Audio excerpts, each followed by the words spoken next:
bien sûr, nous sommes confrontés à cette question parce que croiser des résidents qui déambulent dans les couloirs en disant « je veux mourir », ça fait partie de notre quotidien, si je puis m'exprimer ainsi.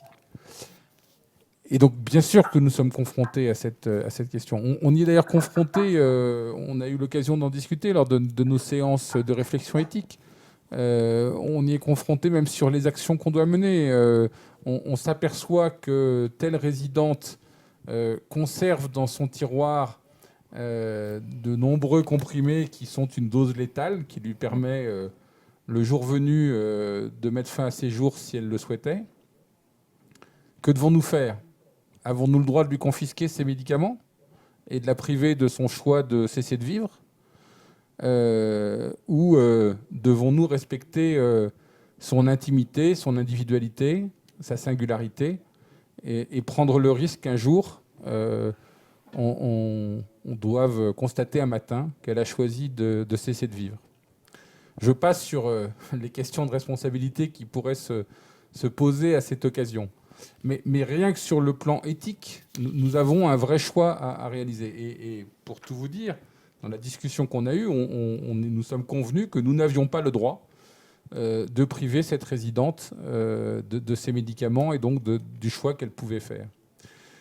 Nous sommes très contraints dans nos fonctionnements par ce risque de mourir. Vous savez bien qu'on nous empêche d'ouvrir les fenêtres pour cette raison toute simple.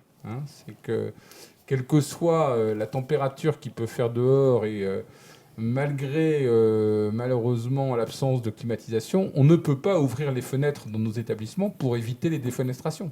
Voilà. Donc la société a déjà fait des choix de ce point de vue-là.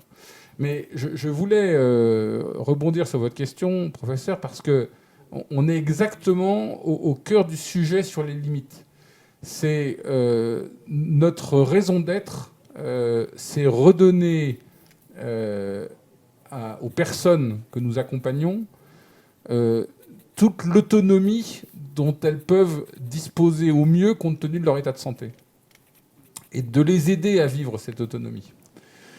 Et la décision autonome ultime, c'est de cesser de vivre. Aujourd'hui, cette décision, nous considérons que nous ne pouvons pas la prendre.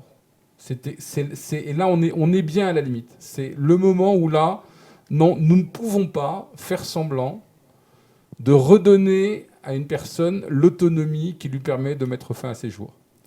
C'est un choix. C'est un choix qui est discutable, c'est un choix qui doit être en permanence réévoqué.